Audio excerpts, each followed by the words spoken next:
En el siguiente panel tenemos la oportunidad, vamos a conocer a una famosa escritora en cuestiones de ideología de género, social, feminismo, que es Gabriele Cubi. Ha escrito muchísimos libros.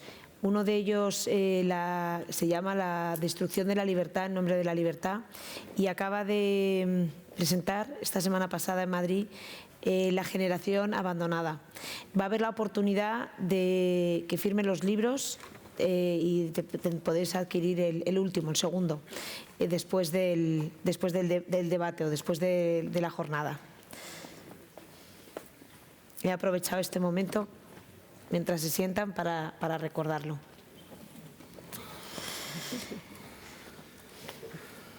Cuando empezamos a enfrentarnos, ya está. Cuando empezamos a enfrentarnos en el Parlamento Europeo con los llamados, mal llamados, ¿no?, con salud y derechos sexuales y reproductivos, enseguida vimos que la primera batalla fácil de ganar era que los asuntos de salud y de educación no son competencia de la Unión. O sea, la Unión Europea no puede entrometerse en la soberanía de las naciones y regular leyes sobre esta materia. Entonces parecía fácil, dices, oye, no tenéis nada que decir en este sentido, podéis a lo mejor dar valoraciones políticas, pero nunca podréis meteros en iniciativas legislativas. Pero ¿cuál ha sido el truco? Pues ellos hablan de un supuesto derecho internacional que a través de jurisprudencia ha dado pie a que se le pueda obligar a los Estados miembros a regular conforme al aborto, que eso es lo que está pasando con Polonia, ¿no? Por eso Polonia se está viendo como obligada. ¿Y por qué lo hacen? Porque dicen que el aborto es un derecho humano, ¿no? Entonces es horrible, ¿no? Porque ves que lo que se supone que nos tenía que dar seguridad a todos, que eran los derechos humanos, pues no solamente no nos la da, sino que se está usando como motivo, ¿no?, para incluso ir contra la soberanía de los Estados miembros. Yo no sé qué les importa más, ¿no? Por eso este panel, ¿no? Porque nos estamos encontrando en la situación de ver que los derechos humanos son completamente contradictorios a la esencia de los mismos, ¿no? Y vemos cómo se están pudiendo convertir incluso en inhumanos. Comienzo por nuestra querida Gabriele Cubi. Como he dicho, es un referente internacional, una mente muy lúcida, porque ya hace muchos años, muchos años, nos advertía del peligro que podía llegar a través de las ideologías como la de género y cómo se estaba tratando de manipular a la mujer en nombre de una falsa libertad. Es un honor para nosotros tenerte aquí, Gabriele. Sé que vas a poder también dar luz a muchas de las personas que nos están escuchando. Muchas gracias.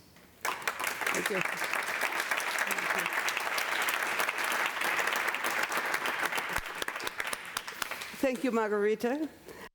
Gracias, Margarita.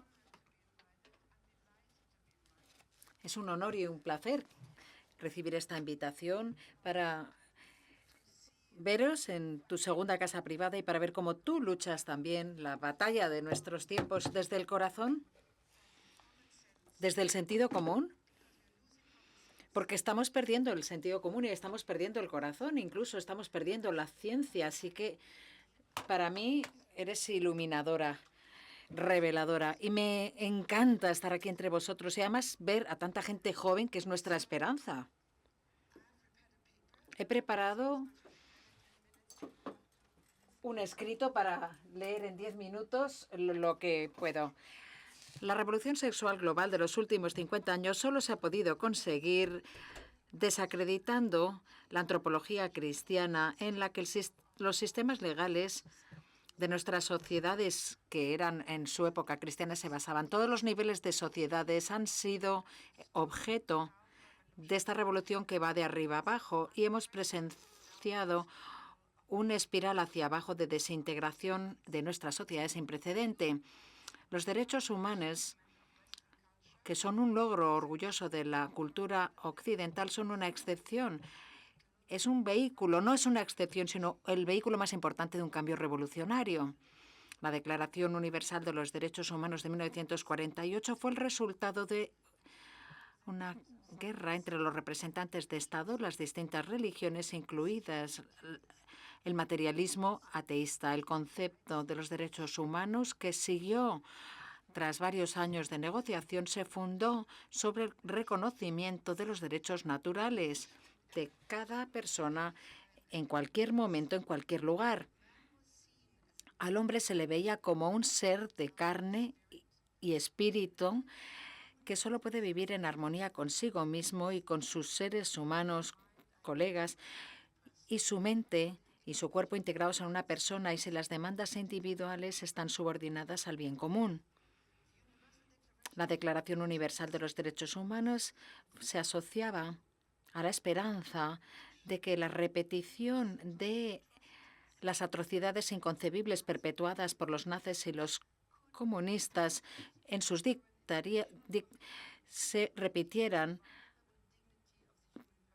para violar la dignidad de la persona humana. Aún así, debido a las vistas mundiales antagonistas de los líderes ateos y cristianos de aquella época, no se mencionaba a Dios como fuente de ley natural, ni Dios, sino la conciencia de los individuos era lo que se consideraba como el soberano final. Y esto abría la puerta a la redefinición de los derechos humanos como los derechos de los individuos. En aquella época parecía ser un compromiso viable, pero 70 años después, ¿dónde nos encontramos? Después de que Dios hubiera sido eliminado como la última fuente de protección de la dignidad del hombre, hay otros conceptos esenciales que se derivan del reconocer a Dios como creador y último juez, que se eliminaron, como la ley natural y el bien común. El concepto noble de los derechos humanos se convirtió en una revolución de concepto, fingiendo que las demandas de las minorías pequeñas eran los derechos humanos y que merecían ser implementados por la ley nacional y el bien común como referencia, más allá de las reclamaciones autocentradas del individuo, tenían que lanzarse por la borda. Las vistas manipuladoras del lenguaje son una parte esencial de la terminología que utiliza una ideología. El utilizar el significado positivo de un concepto para la agenda revolucionaria, pero redefiniendo su significado por debajo de la manga, se le llama replantear la terminología. Y este es uno de los principales instrumentos que se utilizan para cambiar la conciencia de masa. Y esto hemos visto que con conceptos como la tolerancia, libertad, diversidad, discriminación, todos estos se han cambiado de significado. Los conceptos se siguen utilizando y mal, porque tienen una carga positiva de significado. Por otro lado, hay conceptos que sí que llevaban la carga cristiana del significado que se han prohibido, como por ejemplo el honor, el deber, servicio, castidad, pureza y muchas otras. La revolución sexual tiene sus raíces ideológicas en el marxismo.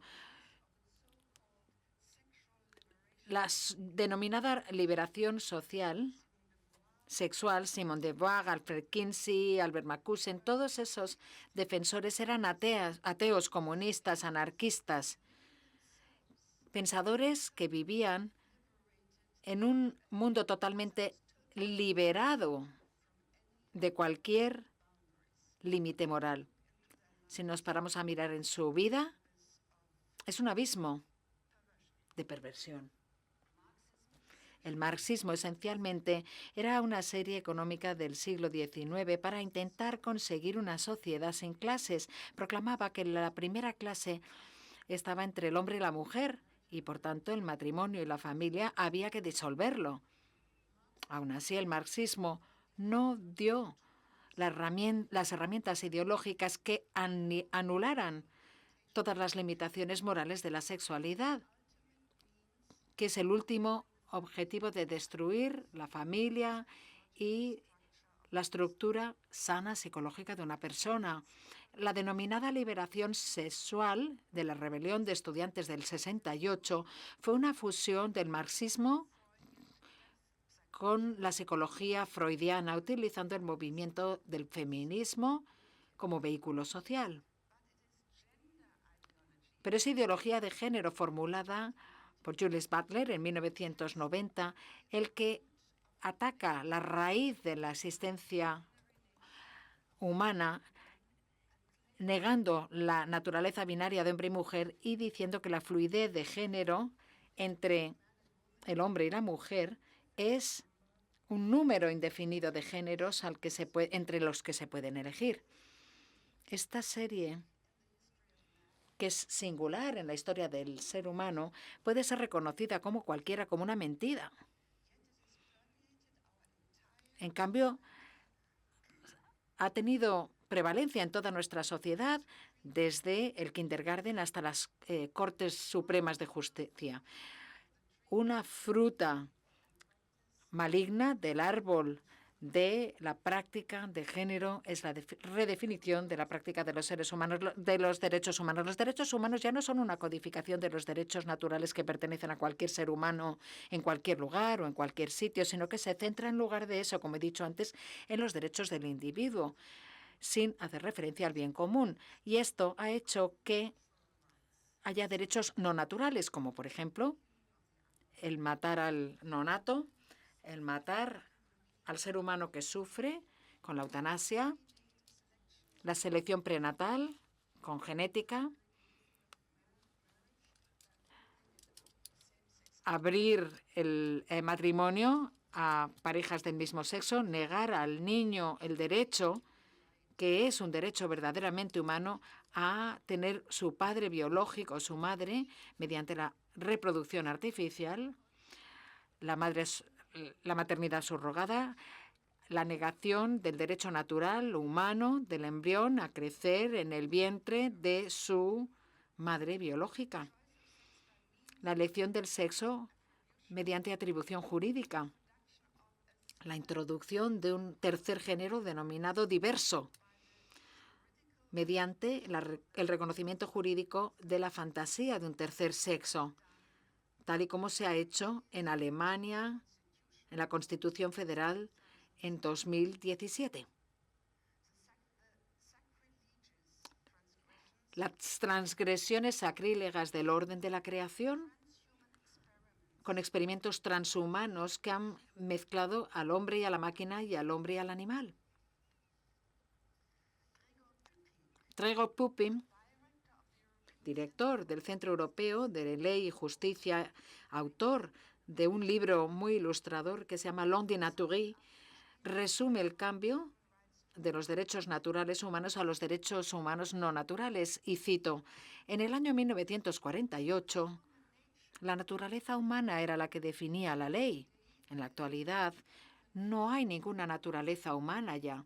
Es la ley la que define al ser humano. Acaba la cita. Y yo añado, y la ley se puede cambiar por parte de los seres humanos. En todas estas transgresiones de las precondiciones naturales de la vida humana, el cuerpo humano, incluido el niño que crece en el cuerpo humano, se ha convertido en un material que se puede utilizar según el deseo del individuo. La unidad de mente y cuerpo que constituye una persona es negado y se divide de manera deliberada. Y esto es una manifestación moderna de la visión agnóstica del hombre y el universo. La ideología agnóstica es que el mundo es malo, el cuerpo es malo y el hombre solo puede escaparse mediante la gnosis, que es la palabra que utilizaban los griegos para decir el conocimiento, hacia un Dios que es trascendente de manera natural. La transformación de los derechos humanos derivados de la naturaleza humana y de la antropología cristiana, convirtiéndose en los derechos arbitrarios sin límites del individuo aislado, son una expresión de la herejía agnóstica de nuestros tiempos. Y sus raíces son la división agnóstica de la persona entre mente y cuerpo. Si no hay Dios, si ni naturaleza ni el bien común nos dan una orientación a la sociedad, si solo los derechos arbitrarios del individuo son considerados como válidos, entonces el hombre se convierte en un lobo. Ante el hombre, homini lupus, como decía Thomas Hobbes, la negación de la naturaleza, sobre todo de la naturaleza humana, se ha interpretado como la liberación y el progreso. Pero en realidad este progreso resulta ser una progresión hacia el barbarismo, hacia el totalitarismo. Los cristianos miran más allá de los cálculos humanos a lo que se revela ante nosotros en la historia del hombre y del Antiguo y el Nuevo Testamento. Una vez más, se nos dice una y otra vez la historia de que se repite el ciclo, de que las personas elegidas se apartan de Dios y de sus mandamientos, y esto lleva a la muerte, a la destrucción y al exilio. El sufrimiento causa la conversión ante un Dios compasivo, y esto causa subsecuentemente el florecimiento de la vida humana hasta que vuelven a caer y una vez más se atraviesa el ciclo del sufrimiento y de la conversión. Yo creo que estamos al principio de este ciclo. La tarea de las iglesias será iluminarnos, explicárnoslo, llamarnos a la conversión en estos tiempos de pandemia. Pero las iglesias han perdido la autoridad de decir lo que tienen que decir, y esto es una tragedia, y somos los laicos los que tendremos que hablar si no lo hacen nuestros obispos. La batalla para incluir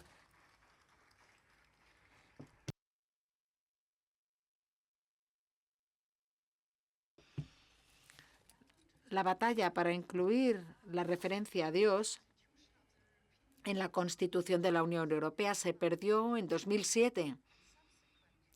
Y por lo tanto, después la mayoría de las batallas de los verdaderos derechos humanos se han perdido. Podemos aprender de esta batalla de David con Goliat. David entra en la batalla en nombre del Señor y sabe que la batalla es la batalla del Señor. Le da igual si gana o no. Es de hecho poco probable que vaya a ganar. Aún así, tiene que luchar, tiene que entrar en la batalla, porque dice que la batalla es la batalla del Señor. Ese es el espíritu en el que tenemos que luchar nuestras batallas.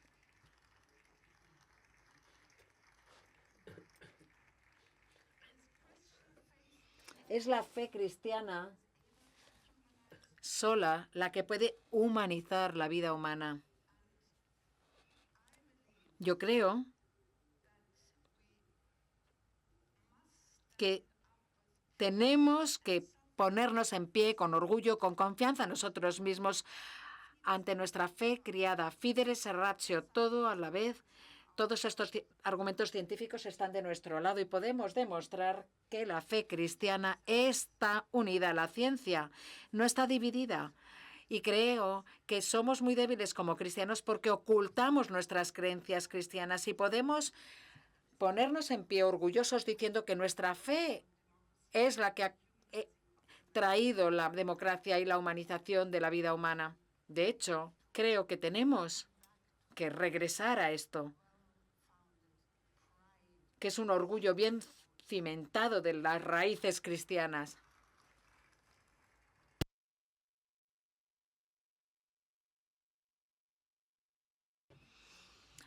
Hay cada vez más personas que se están empezando a despertar a nuestra verdadera llamada cristiana, el defender las raíces cristianas de una cultura magnífica europea.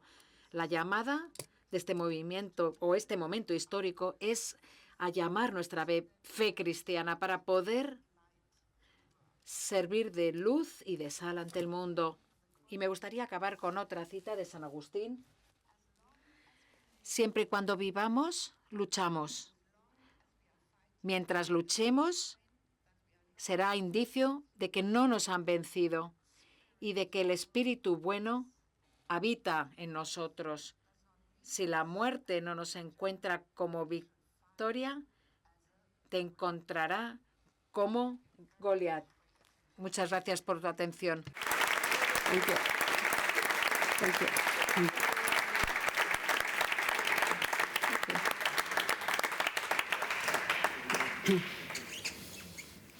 Muchísimas gracias. La trayectoria de Alfredo le sitúa como un gran referente intelectual en el campo del derecho y en la defensa de los valores humanistas y derechos humanos. Ha tenido además la inquietud de acercarse a la realidad práctica para poder transformar la sociedad desde dentro. Muchísimas gracias, Alfredo.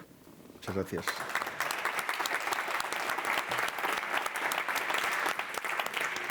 Pues muchísimas gracias, Marga, por la invitación y nuestra felicitación, que creo que es la de muchos, por la labor que estáis haciendo en el Parlamento Europeo y por impulsar y librar esta batalla cultural que es tan fundamental para poder proyectar esta cosmovisión que inspira un modo de ver del hombre y del mundo en las políticas públicas, en el debate público y sobre todo en las decisiones, también en las iniciativas legislativas, ¿no?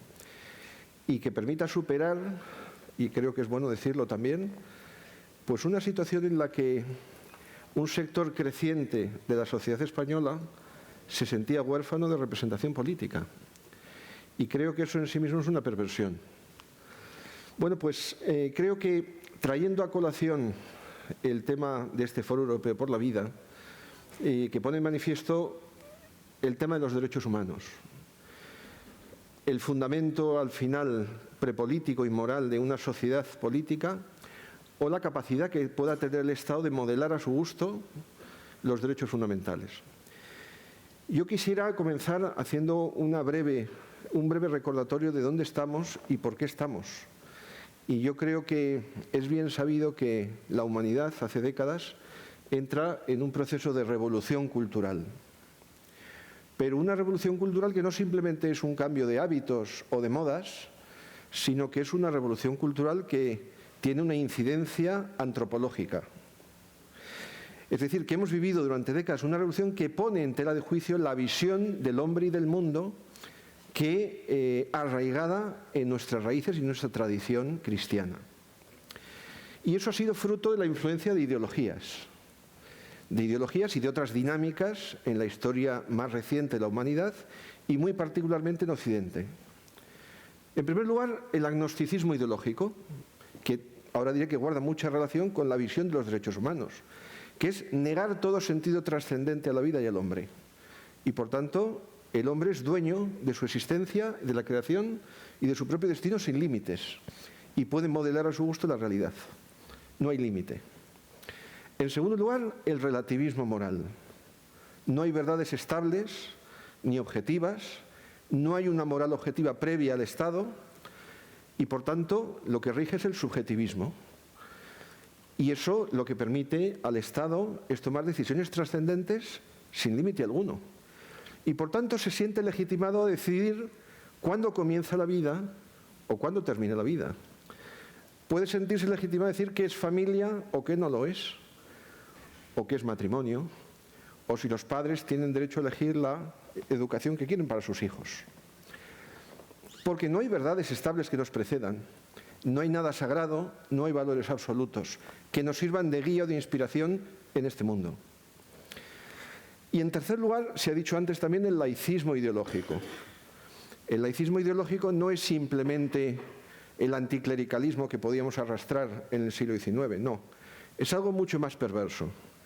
Es algo que niega que la fe religiosa tenga proyección sobre la vida pública y, por tanto, que la fe religiosa que podamos profesar se debe recluir a la esfera íntima, individual de las personas. Y, por tanto, se niega democracia, religión, democracia, fe, y se traba una alianza estratégica entre democracia y laicismo. Porque todo esto que estamos trayendo a colación y esta revolución cultural no solo supone una mutación del concepto jus naturalista de los derechos fundamentales de la persona, sino que está modelando la democracia a su gusto. Y esto nos lleva a una cuestión fundamental, que además ha sido objeto de discusión durante décadas. Esto responde a la polémica entre Carl Schmitt y Hans Kelsen en los años, hace ya muchas décadas, pero que se ha planteado, por ejemplo, recientemente una publicación de 2 profesores de la Universidad de Harvard, que es, al final, ¿cuál es el sentido de la democracia? Y hay dos visiones de la democracia. La visión de la democracia se llama procedimental, es decir, la democracia simplemente es una técnica procedimental de formar mayorías de gobierno. Y, por tanto, lo que rige es el indiferentismo democrático. Todo vale. Esto es una técnica para llegar al poder. O, sin embargo, la democracia es algo mucho más trascendente. La democracia es una democracia sustantiva y no procedimental, donde hay unos fundamentos prepolíticos y morales que forman parte sustancial de la democracia como sistema de gobierno. Yo creo en esta segunda modalidad de la democracia. La democracia procedimental no es democracia. Sin embargo, esta revolución cultural ha llevado en el plano político a decantar un modelo de democracia puramente procedimental, donde todo vale. Donde todo vale. Y nos ponen a veces un límite que es la utilización de la violencia como medio de acción política. Pero incluso sin violencia no todo vale. Porque se puede atentar gravemente hacia los destinos de una sociedad y de una nación sin violencia física. Incluso se puede dar un golpe de Estado, como hemos visto, sin violencia física. Entonces, cuidado con lo que es la esencia de la democracia. Pues bien, la razón por la cual están mutando los derechos fundamentales y la concepción más profunda de los derechos, que son naturales, es porque se niega ese orden superior de valores y se niega cualquier sentido trascendente a los derechos.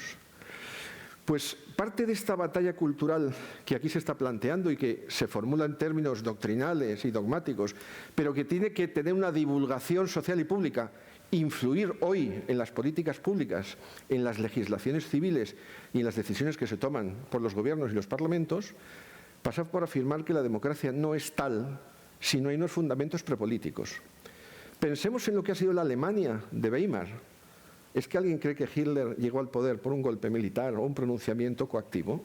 Ganó unas elecciones y se sirvió de las mayorías. La perversión del relativismo moral que inspira hoy nuestro modelo de sociedad es que se nos dice que la mayoría es fuente de verdad.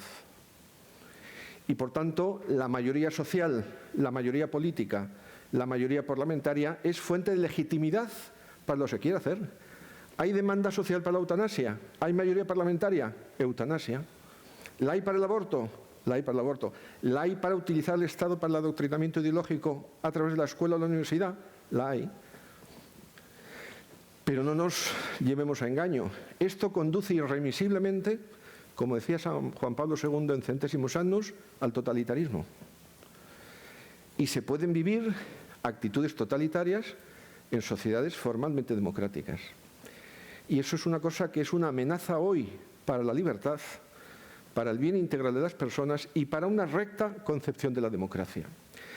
Pero es que además este proceso de revolución cultural al que me he estado refiriendo ha tenido una vuelta de tuerca en las últimas décadas con lo que se ha dado en llamar el neomarxismo o marxismo cultural, que ha sido una vuelta de tuerca en esta revolución antropológica, en donde los postulados del marxismo cultural, donde ya la izquierda abraza la propiedad privada, la libertad de empresa, el libre comercio y están los consejos de administración, entonces lo que hay que buscar es otro planteamiento, que es el de la descomposición de la sociedad en minorías y la lucha de clases proyectada en el conflicto entre el hombre y la mujer, entre los padres y los hijos y de formas diversas en la sociedad. Y eso conforma una nueva identidad política que tiene su proyección, y lo estamos viendo en Europa y en nuestra nación también en particular, en donde hay una ideologización de la sociedad, una abolición de la dignidad de la persona humana, la utilización de la historia al servicio de una revolución política o la emergencia de la mayor revolución que ha supuesto la humanidad, que es la ideología de género. Y digo que es la mayor revolución que ha sufrido la humanidad porque es una revolución que va en contra de la naturaleza de las cosas y va en contra de la belleza del orden de la creación.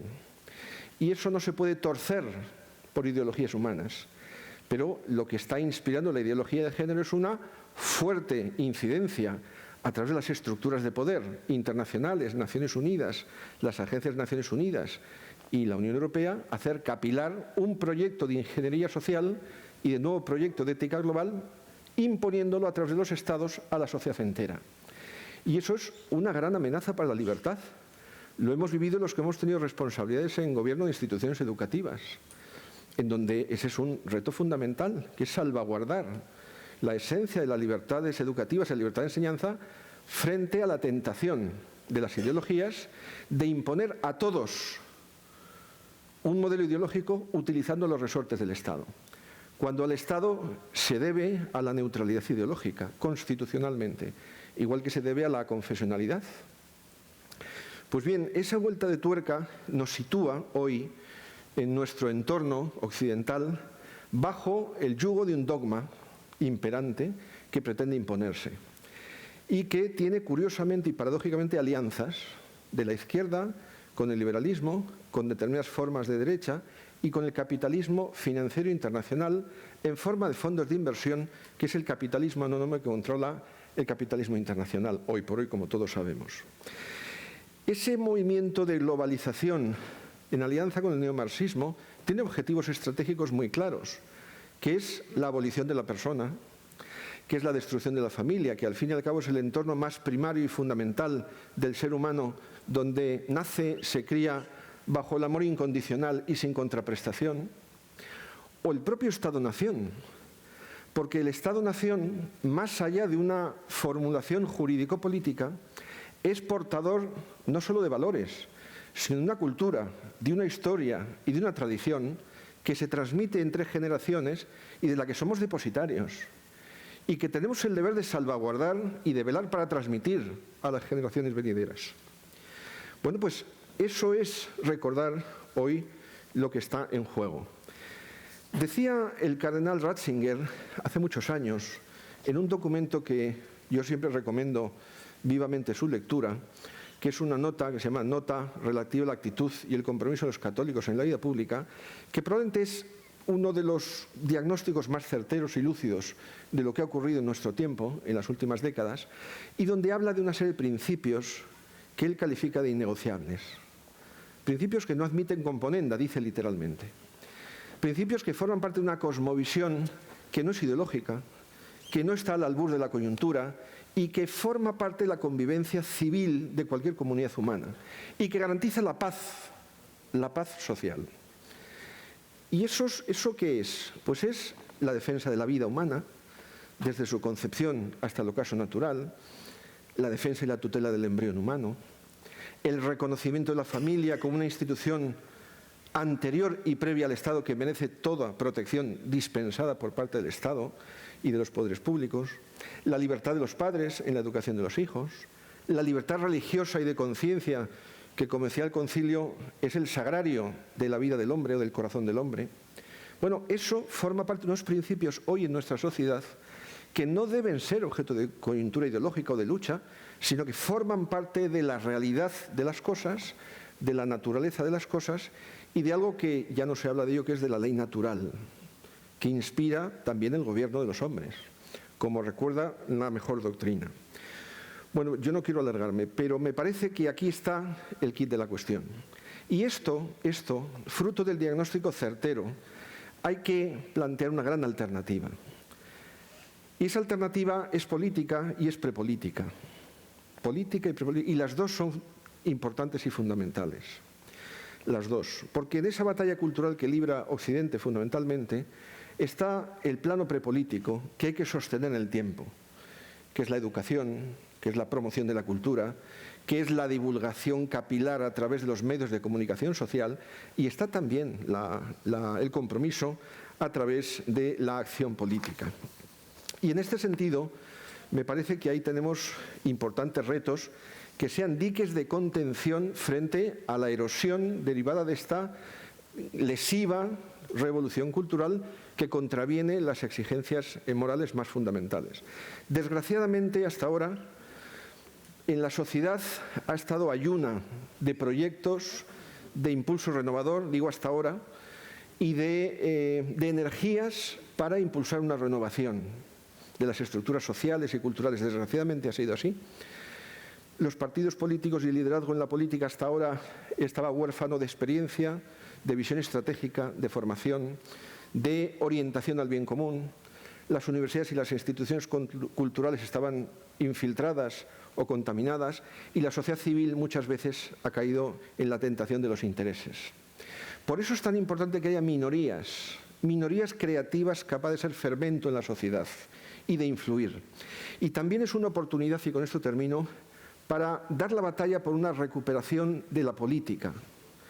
Y de la política en el sentido más noble y más digno, porque lo es, a pesar de la erosión que haya podido sufrir durante este tiempo. Una política que, no nos engañemos, no puede quedar reducida a una pura tecnocracia. La política no es solo gestión. Exige gestión, pero no es solo gestión. La política tiene que estar supeditada a unos elevados ideales. Y esos ideales inspiran el gobierno, inspiran un buen gobierno, inspiran una buena gestión pública y los resultados acordes a ese buen gobierno. Sin ideas no hay acción política que valga. Y por tanto, lo que no nos puede trasladar es que da igual la derecha que la izquierda, porque hoy lo que rige es un consenso ideológico en donde los cambios o las políticas son de matiz. Creo que eso es una perversión. Recordar que la política siempre está al servicio del bien común y ese bien común exige preservar y tutelar ese acervo que hemos recibido, que son los derechos fundamentales de la persona. Y si se me apura, y con esto termino de verdad, es un momento importante para reconstruir ideológicamente lo que son las bases de la derecha política. Insisto, que no puede quedar reducida a una pura y simple tecnocracia. ¿Qué es la derecha política ideológicamente en el siglo XXI? Para que sirva en este momento a este gran proceso de renovación que tenemos por delante y en el que nos jugamos el futuro de nuestros hijos y de los hijos de nuestros hijos. Muchísimas gracias.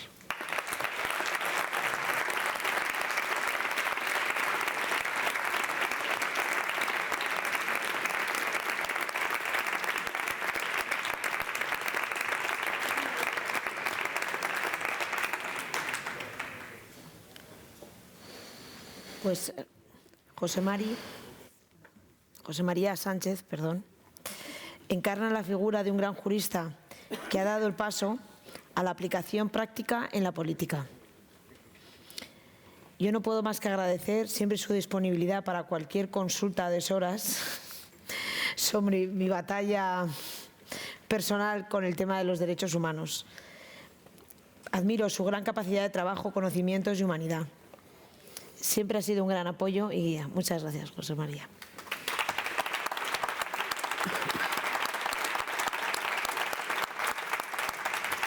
Pues muchas gracias, Margarita, por tus palabras, desde luego, que no merezco, movidas por el afecto, que es recíproco, y también deseo manifestar mi admiración compartida con el diputado Teres por tu combate en ese asunto del informe Matic, ¿no?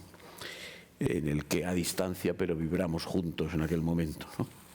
Bien, y gracias también por convidarme a estar hoy aquí y compartir este panel con tan ilustres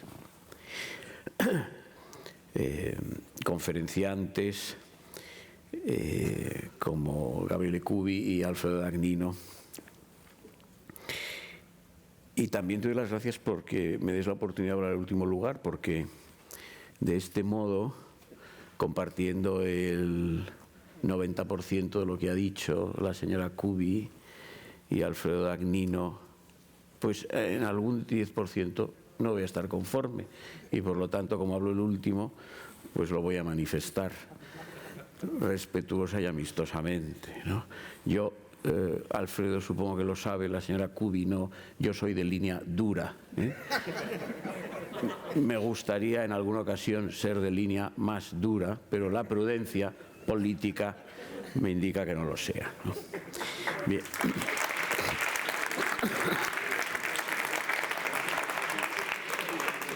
En primer lugar, cuando me pediste que hablase de esta cuestión de los derechos humanos que devienen inhumanos, creo recordar que te dije que me parecía muy acertada la rúbrica de este panel. Y incluso te pregunté, ¿y esto quién lo ha formulado? Y me dijiste que había sido tú. Y te dije, pues creo que está muy bien formulado.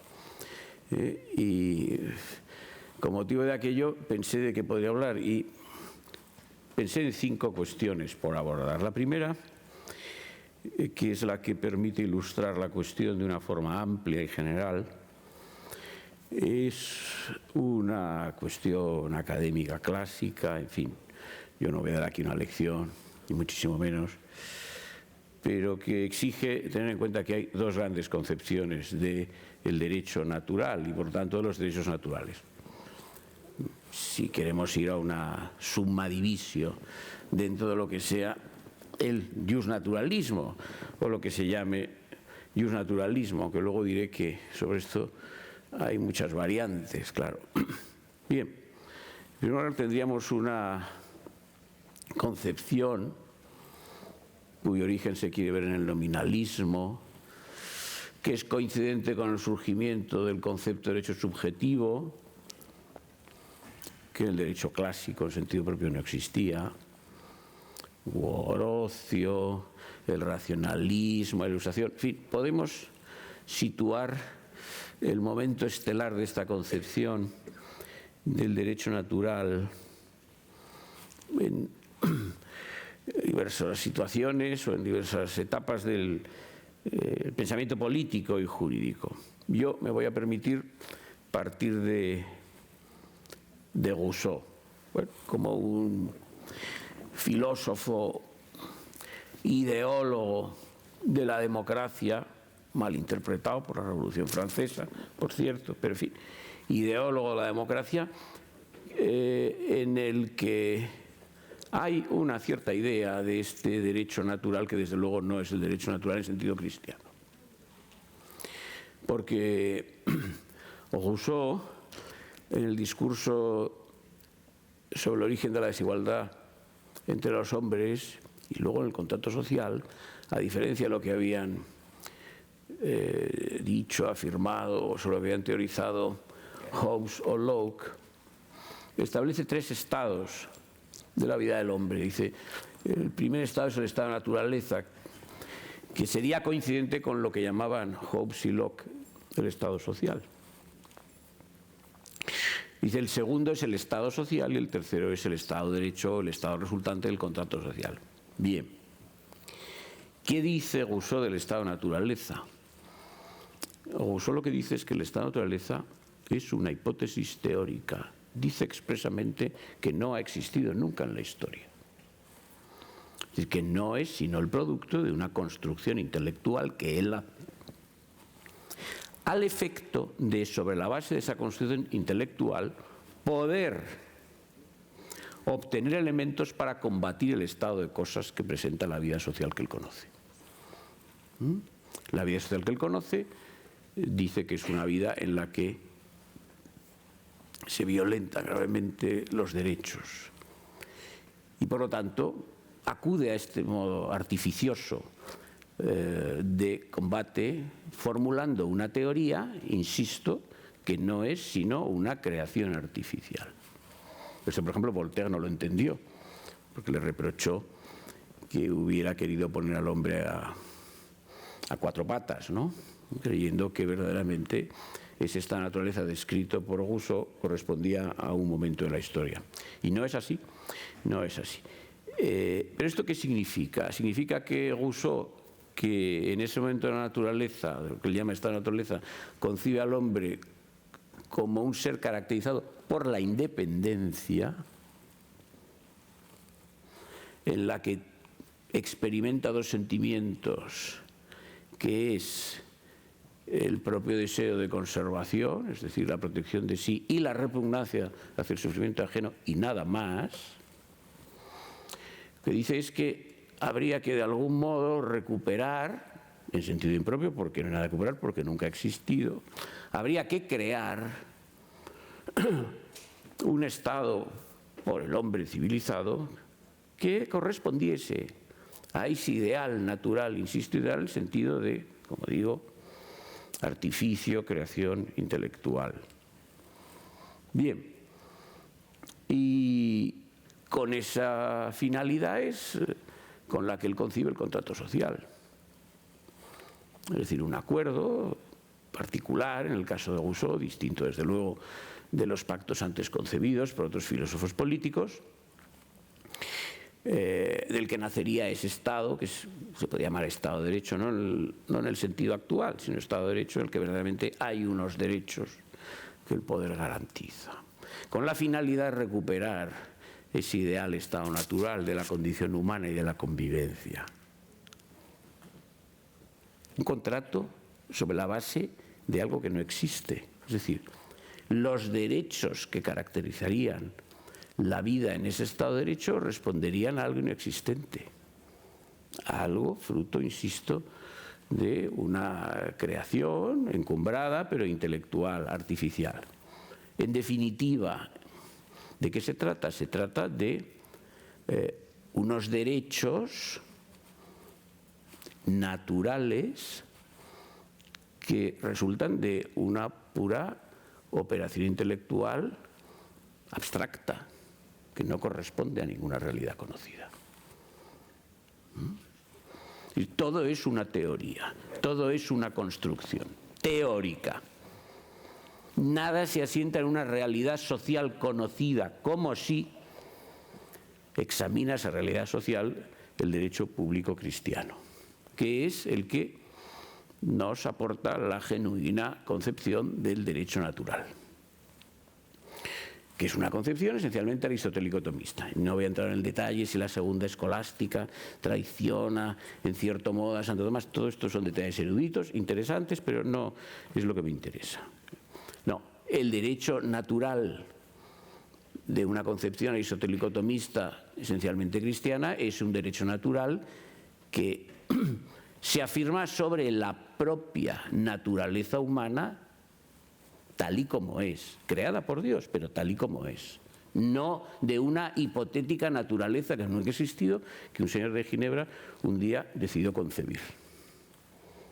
Luego son cosas muy distintas, siquiera sea por esta radical diferencia que los separa. En segundo lugar, la Declaración Universal de los Derechos del Hombre de 1948, que se ha mencionado aquí por Gabriele Cubi en términos, yo creo que ponderados. Bueno, esto es muy conocido que Maritain, que había participado un año antes en una conferencia de la UNESCO en México, ya anticipó allí en una ponencia que tuvo un gran éxito, el auditorio se levantó y, en fin, en pie ovacionó y, bueno, en fin, suscitó un enorme entusiasmo aquello que dijo Maritain, que era un divulgador del tomismo en el siglo XX. Maritain lo que dijo, en definitiva, es sabido, lo escribió, es que la declaración era muy importante porque contenía una declaración de derechos, aunque quienes suscribían la declaración no compartiesen el fundamento de los derechos, pero que aún siendo así era muy importante. Era muy importante. Bien. Pues no sé si era tan importante. Desde luego, yo, si tuviera que sintetizar a la vista de lo sucedido y de lo que estamos viviendo en nuestros días, me atrevería a decir que la declaración era conveniente, pero no suficiente.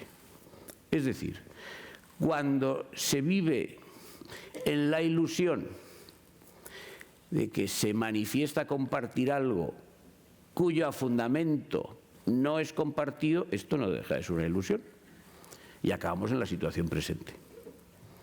Es decir, que aquello que durante años ha sido derecho, hoy deja de serlo. Y viceversa, aquello que durante años no era derecho, ahora nos dicen que lo es. Y no nos puede sorprender, porque si inicialmente afirmamos lo mismo sin estar de acuerdo, ¿cómo nos vamos a sorprender ahora de que transcurrido el tiempo estemos en desacuerdo? Si es que ya estábamos en desacuerdo inicialmente. De modo que ahora constatamos esta situación y constatamos pues hechos como este, que es el que tú has tenido que además sufrir en el Parlamento en cierto modo, ¿no? Que es que se llegue a afirmar en una elección política, cierto es, política, sin ningún alcance jurídico, que el aborto es un derecho. Bien, pero esto coincide con la declaración, ¿eh? Yo no he sabido que la declaración ha sido derogada. Y coincide con todas las partes dogmáticas de todas las constituciones de los Estados miembros.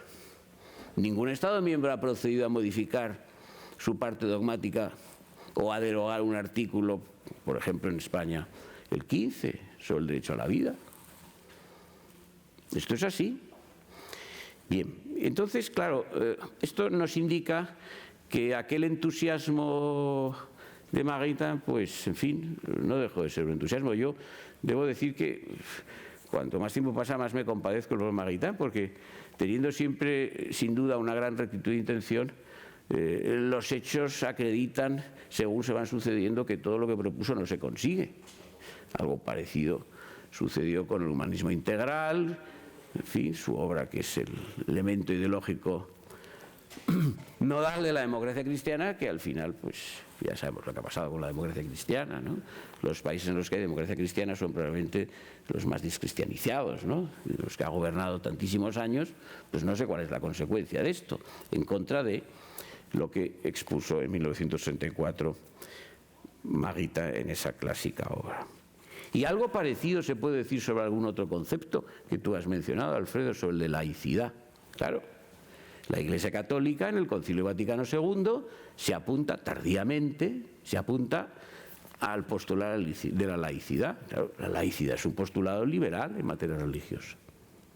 El liberalismo tiene dos postulados en materia religiosa. Uno, la declaración de la libertad religiosa como derecho civil, y dos, la laicidad del Estado. No lo digo yo, lo dice la enmienda primera de la Constitución americana.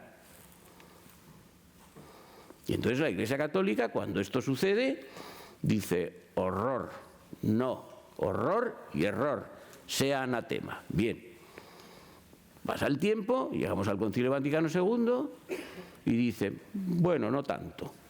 Esto era doctrina católica, no expresaba ningún dogma, se puede reformular, los tiempos han cambiado, el ayornamiento, etcétera, etcétera, lo que todos sabemos. Bien, y entonces pues se dice lo contrario que se había dicho y hay una aceptación de esos postulados liberales en materia religiosa.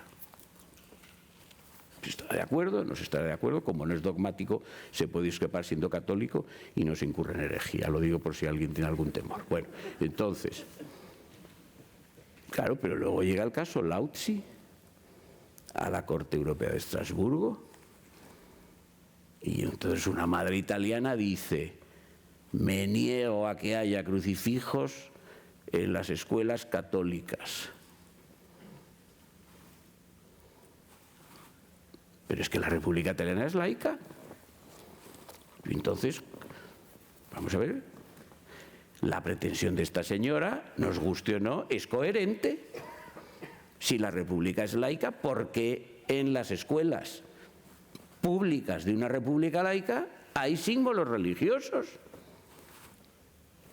La pretensión es coherente. Será una pretensión pestífera, será una pretensión endemoniada. Sí, sí, pero coherente. Y entonces, claro, gran horror en Europa. Dicen... Perdón, es que me están avisando que tenemos fatal de tiempo. Bueno, pues ya termino. Entonces. Yo espero que haya una conclusión positiva. Bueno.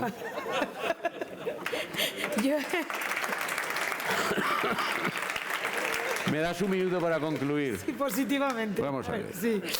Vamos a ver. Vamos a ver. Es muy difícil sostener el carácter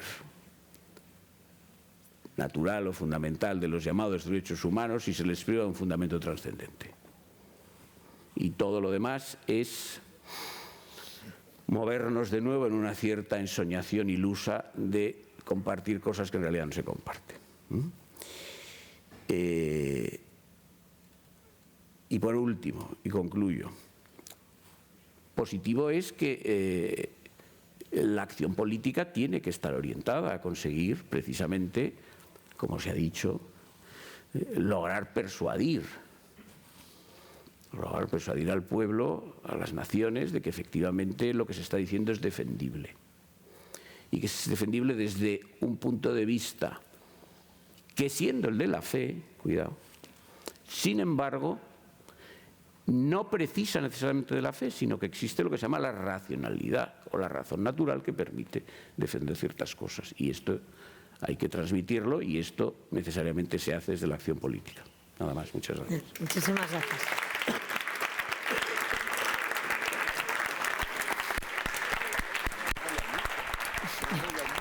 No, que va, José Mari, no, es que está claro que yo he preparado un programa demasiado ambicioso para la altura de ponentes que estaríamos todos escuchando horas y horas. Siento no poder concluir con unas frases porque parece que hay un vuelo que tiene que coger uno de los ponentes del siguiente panel, con lo cual pido un aplauso para ellos grande.